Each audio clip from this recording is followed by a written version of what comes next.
What is up, everybody? Welcome back to the channel. My name is Filip Latocha, and today we're going to be discussing my Silverthorne, Colorado week-long vacation slash training camp and what it's ultimately done for my fitness in the triathlon and running sports, each individually, and we'll just kind of go into the pros and cons of doing this training block. So before we get into it, make sure you like the video, subscribe to the channel. If you're already subscribed and watching the content, thanks so much. Love you guys a lot. Let's just get right into it. So, basically, this is one of those weird trips where, I guess, big disclaimer, I didn't do too much filming or vlogging or anything of that sort, so I don't have a vlog entry for this trip necessarily. I do have some clips here and there that I'm going to show throughout the video, but nothing concrete, just to kind of, throw a big montage of things together. So, this was just a family trip we decided to do, at the mid-June, and it basically came back not too long ago. And it's too soon to be part of my marathon training block, but it's in a good time where I have some upcoming races where that adaptation would have been nice had this trip been moved a few weeks a little bit later. But nevertheless, a family vacation is a family vacation. You just take it for what it is and just make the most of it. So basically, Silverthorne, Colorado, I've been there multiple times in the last 5-6 years of my life. And it's only been recently that I've decided to take it very seriously with, this whole altitude training thing and trying to put it into blocks of my training for marathons and triathlon to be able to get some sort of, substantial advantage over my competitors with. So, for example, last year in 2021, I lived in Silverthorne for about a month long, and I came back 3 days before the Chicago Triathlon weekend, and I raced the Super Sprint Triathlon and the Olympic distance race. And in both races, I ended up doing really well in the sense that during the Super Sprint, I was the fastest person in my age group, and during the Olympic race, I actually ran a PR and had one of the top 5 fastest runs that day for any competitor. So that's kind of a big deal, and I would totally bring that to giving thanks to training up in the mountains of almost 9,000 feet and dry air and all that stuff. So in 2022, which is this year, we were only there for about a week. Whether I'm going to be there for another month in August again is to be determined based on, tons of other things going on, such as my marathon training block that's happening right now, my work schedule, and all sorts of things like that. So this time around, I kind of forgot some of the things that happened when I was living there last year, and they're just 3 things I really wanted to address that I came out of Silverthorne that I ended up learning and essentially just doing better than I had done before. So, number 1, I made some drastic swim improvements, particularly in recognizing the difference between freestyle and butterfly techniques in the sense that I can start utilizing one or the other a little bit more in different circumstances. So, freestyle, of course, is I guess the fastest way to swim in the water during the triathlon, at least. Unless you want to do a 1,600 meter butterfly, by all means, go for it. I think that'd be pretty sick. I'll watch somebody do that. That sounds great. And yeah, so one of the things I obviously noticed was the difference between swimming in cold water and warm water. So in my gym back here in Algonquin, it's a cool cold water swimming pool, whereas in Silverthorne it was a warm water pool, and I recognized the difference of how it was feeling in the water, how it's kind of almost goopy feeling, kind of you feel sluggish, and it just feels like you're almost swimming in, man, I don't know how to describe it, jello almost. Whereas in cold water, you just kind of feel fast and you can cool down a lot better, obviously because you're in cold water. Nevertheless, the point there was I recognized some of those differences in the water, in addition to being able to work out with my buddy Zach, who lives in Boulder, who came up into the mountains for the weekend. And we basically tried to sort out my butterfly form. I've got this upstroke for my hands sort of figured out, and I've got the breathing figured out. It's just the coordination of that with the dolphin kick, and sometimes when I'm swimming butterfly, my dolphin kick will break, and it'll turn into just a flutter kick for a freestyle. So I'm becoming a little bit more conscious of that, but I'm also trying to get the hip motion of my dolphin kicks sorted out as well. and that was just one of the big things we were working out. And by the end of the Silverthorne trip, I really felt good about my dolphin kick, and it's something I practice more and more, despite the fact that my overall butterfly form still sucks a lot. So that was one of the first things we did, was from a triathlon standpoint, just get, better swimming techniques done. Second thing I noticed is that adaptation in the mountains for any sort of high intensity cardiovascular exercise goes by 7-day increments. And now what do I mean by this? Like, this is just purely anecdotal. I didn't do any research on this other than my own kind of experiences here.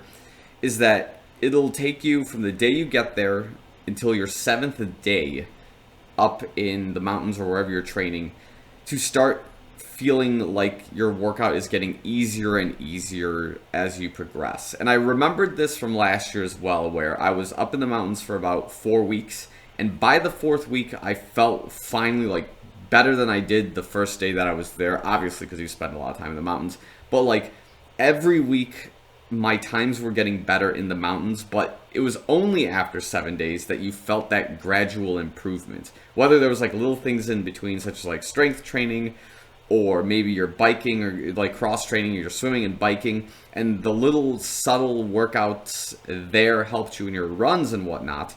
You would only begin to notice it after a week period of time, and you'd be like, okay, we're here for the 2nd week, definitely feeling better than I was the 1st week, but like week 2.5, I'm not feeling any different than I did at the beginning of the week. That's what I'm getting at. That it's like, for me at least, it felt like every 7 days there was like an inch or like an increment of improvement every single week. There was no like one day in the middle of the week where you're like, okay, this workout definitely went better than that one. In fact, some days it actually felt like it got worse. But by that 7th day, you definitely felt that there was like an incremental advantage or adaptation that you were experiencing during your workouts. And the third thing, which kind of relates to my second point here, is that 3, running is hard.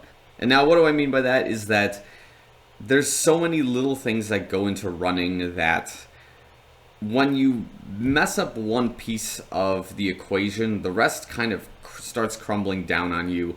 And you do really begin to notice this after a period of time. So what I specifically talk about here is that when you're in the mountains, your recovery, at least from my personal experience again, is not as great as if you were at like sea level or at like Chicago level, which is like 700, 800 feet, or something in between, that 800 feet to 8,000 feet. Like, the recovery is substantially not as great because of how much oxygen you're, basically taking in. It's like blood oxygenation.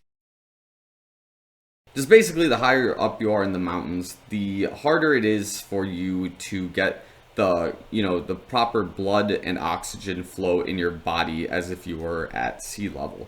And this also plays a part in your sleeping habits and schedule, where, like, again, in the mountains, you're not going to sleep exactly the same as you do at sea level.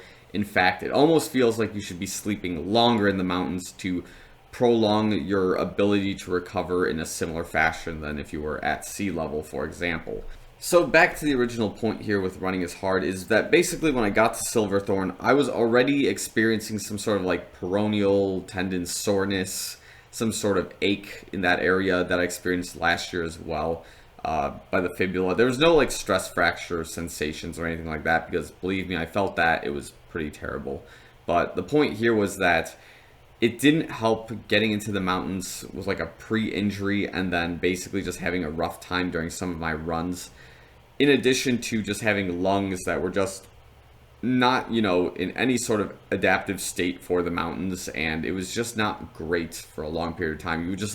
You would intentionally run slower just to, relax a little bit more, but at the same time, your heart rate would be at like a zone 3, zone 4 range for something that would normally be considered like your easy run. So there was a lot of recalculations and essentially I guess the word I'd be looking for is you have to reassess a lot of your goals when you were up in the mountains for at least being there for just a week. Like, if you're there for a month, you can probably like at least allow yourself to kind of take a whole step back for a week, and then those incremental changes after the week will kind of flow afterwards. But if you're there for just a week, you got to kind of ask yourself, like, okay, what do I want to actually accomplish out here? am I going to accomplish it, or am I out here just to basically hold on for dear life in the mountains for this week in my training block? So yeah, essentially after that 1 week and then eventually coming back down to sea level and training up in the hills of, the Chicago, like, far west suburbs out here, running in the hills was way easier after you were running in the mountains. And like there was a good like week and a half period of time for approximately 8 to 9 days where I think I would have that adaptation up here. And now I'm kind of back at like this like 800, 900 feet level lungs. And it's okay, I lost the adaptation, but it was fun while it lasted, and being able to sprint up hills without really breathing too hard or too heavily, and then going to sleep with a heart rate below 40 beats per minute was kind of awesome overall. So again, this training block overall was too soon to be effective for my potentially next upcoming triathlon this coming weekend, but also a little bit too late, I guess, for any sort of start to my future training blocks, or not even like future training blocks, but just too late for any sort of quick adaptation work that I could have done in preparation for the start of my Chicago Marathon training block.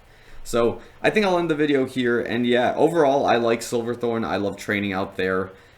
Sometimes it's a love-hate relationship, to be quite honest with you. 9,000 feet in the mountains running almost every day with like no flats or anything like that is really, really tricky. And then it's a very dry mountain area, so you gotta do everything to stay hydrated, gotta have some chapstick. It's rough out there, but if you can survive a month out there training as rigorously as you did at like sea level or lower altitude time in your normal training block, it's gonna bear fruit. And I speak from personal experience when I say that I walk into the Chicago Triathlon like not even 3 days after living there for a month, and I absolutely felt like I kicked ass that day. It was one of my favorite races because of how well I did that race day. So I'm gonna end the video here, and if you guys got any questions about like Silverthorne or training blocks or anything like that, just let me know in the comments. But yep, that's all I've got. Thanks for watching. See you guys in the next one.